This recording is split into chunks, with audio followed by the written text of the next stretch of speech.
પહેલા Commonwealth games.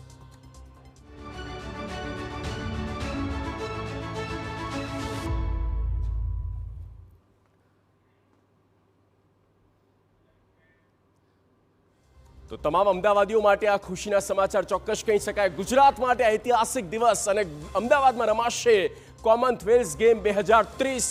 આ update અને આ ગ્રીન સિગ્નલ મળી ગયા છે સ્કોટલેન્ડના ગ્લાસગોમાં થયેલી બેઠકમાં આ નિર્ણય લેવામાં આવ્યો છે।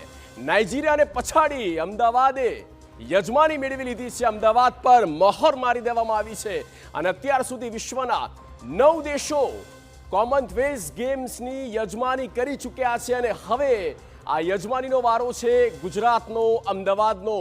સૌથી વધુ ઓસ્ટ્રેલિયાએ 5 વખત કોમનવેલ્થ ગેમ્સનું આયોજન કર્યું છે।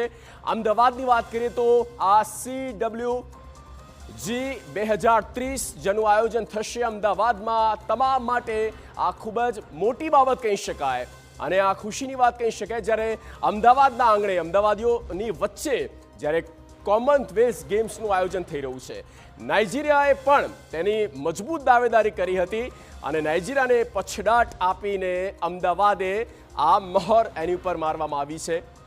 તો વડાપ્રધાન મોદીએ પણ ટ્વીટ કરીને દેશવાસીઓને અભિનંદન આપ્યા, શુભેચ્છા પાઠવી। CWG 2030 એટલે કે કોમનવેલ્થ ગેમ્સ 2030ની યજમાની મળ્યા પછી ડેપ્યુટી CM હર્ષ સંઘવીએ નિવેદન આપ્યું। તેમનું કહેવું છે કે અમદાવાદ માત્ર યજમાની નહીં આપનું સ્વાગત કરે છે।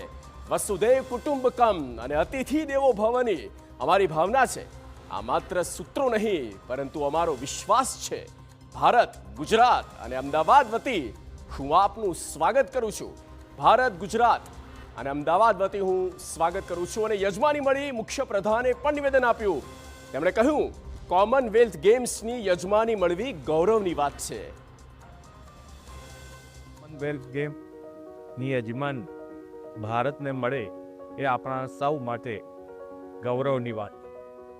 આદરણીય વડાપ્રધાન શ્રી નરેન્દ્રભાઈ મોદીની વિઝનરી લીડરશિપમાં રમતગમત ક્ષેત્રમાં આપણું ઇન્ફ્રાસ્ટ્રક્ચર અને સ્પોર્ટ ઇકોસિસ્ટમ વિશ્વસ્તરીય બન્યા છે। ભારત આવા આંતરરાષ્ટ્રીય કાર્યક્રમની યજમાની માટે સંપૂર્ણ સજ્જ